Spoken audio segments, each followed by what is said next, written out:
Assalamualaikum warahmatullahi wabarakatuh. Sebelumnya perkenalkan kami dari kelompok 7 Ilmu Dakwah kelas A. Kami akan menjelaskan tentang media dan manajemen dakwah.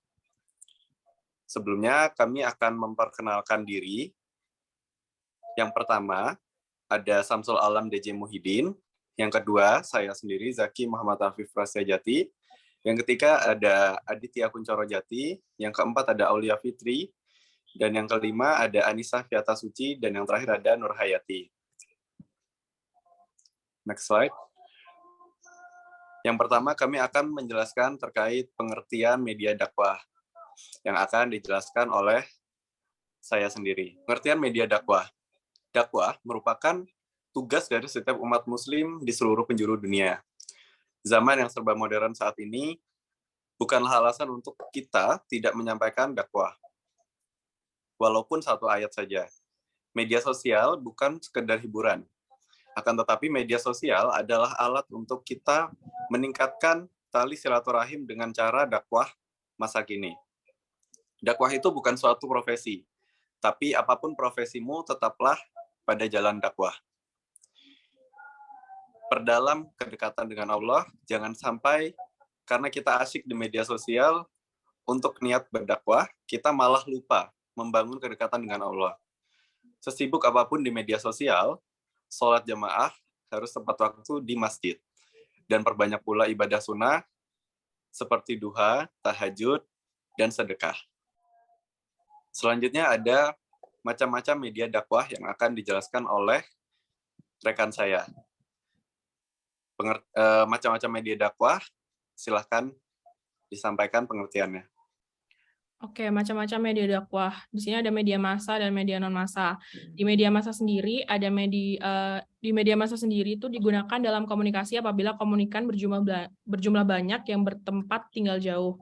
Media massa yang banyak digunakan dalam kehidupan sehari-hari, umumnya surat kabar, radio, televisi, dan film bioskop yang beroperasi dalam bidang informasi dakwah. Lalu ada media non massa. Media ini digunakan dalam komunikasi untuk orang tertentu atau kelompok-kelompok tertentu seperti surat, telepon, SMS, telegram, fax, papan pengumuman, CD, email, dan lain-lain. Semua ini dikategorikan karena tidak mengandung nilai keserempakan dan komunikannya tidak bersifat massal. Selanjutnya ada bentuk dari media dakwah yang akan dijelaskan oleh Aya. Kepada Aya, dipersilakan. Bentuk media dakwah dibagi menjadi beberapa. Yang pertama ada lisan, yaitu di antara media lisan adalah khutbah, nasihat, pidato, ceramah, kuliah, diskusi, seminar, musyawarah, dan lain-lain. Dalam Al-Quran ditemui isyarat tentang media lisan ini antara lain dalam surat Al-A'raf ayat 158.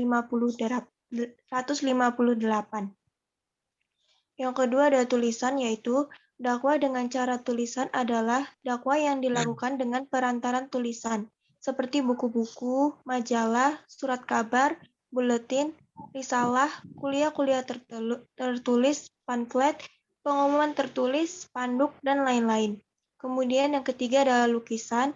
Metode seperti ini berupa gambar-gambar hasil seni lukis, foto, film, cerita, dan sebagainya.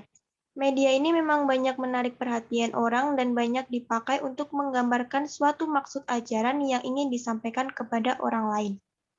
Yang keempat ada audiovisual, yaitu metode audiovisual adalah suatu cara penyampaian yang sekaligus merangsang penglihatan dan pendengaran. Bentuk ini dilaksanakan dalam media televisi dan jenis media lainnya.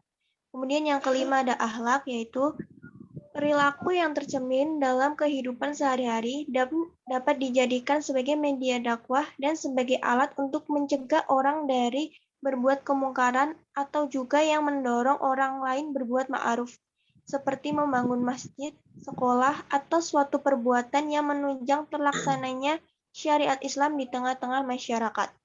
Yang terakhir ada budaya, yaitu dapat dijadikan sebagai media dakwah, misalnya Aceh dengan kebudayaan atau seninya, di mana kita ketahui Aceh dengan kesenian tari 1000 tangan yang dimilikinya. Karena menurut sejarah orang Aceh, pada zaman dahulu, tari zaman digunakan untuk menyampaikan ajaran-ajaran agama Islam kepada masyarakat.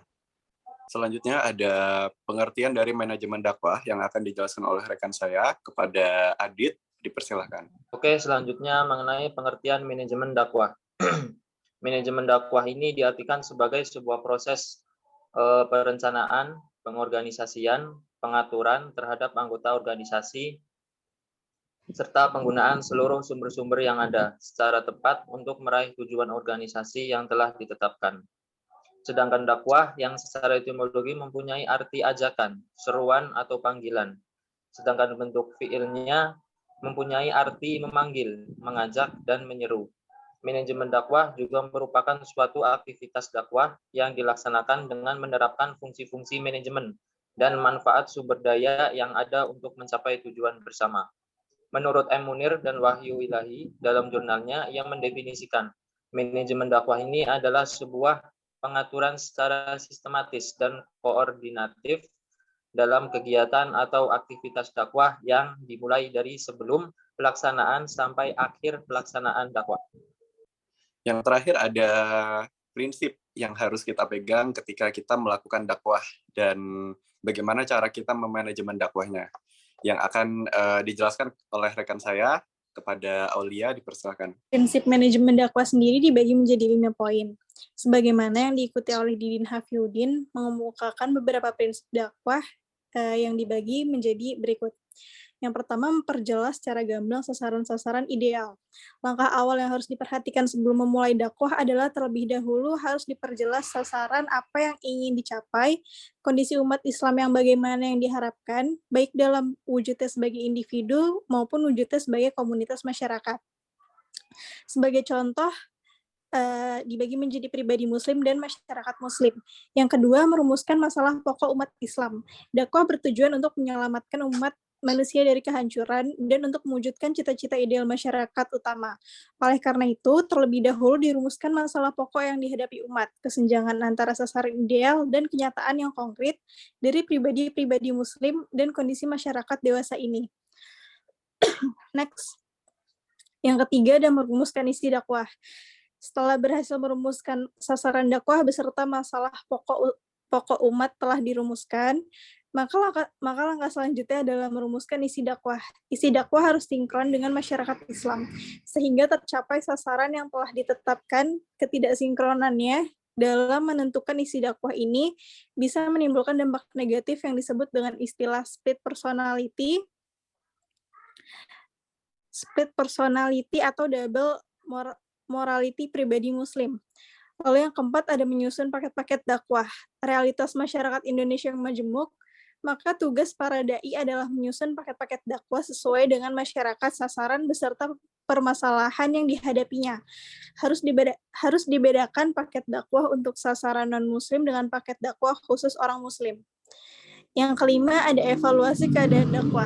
Evaluasi ini penting sesuai dengan perkembangan dan perubahan masyarakat dalam kurun waktu tertentu. Sebelum hal ini dilakukan terlebih dahulu, ditetapkan target hasil dari setiap paket dakwah yang dijalankan, sehingga memudahkan membuat grafik perkembangan dakwah. Karena dakwah adalah suatu proses yang menuntut suatu perubahan dan perkembangan. Beberapa penjelasan terkait manajemen dakwah dan pengertian dari dakwah itu telah disampaikan oleh kelompok kami, dan yang terakhir saya akan menyampaikan kesimpulan yang dapat kami ambil.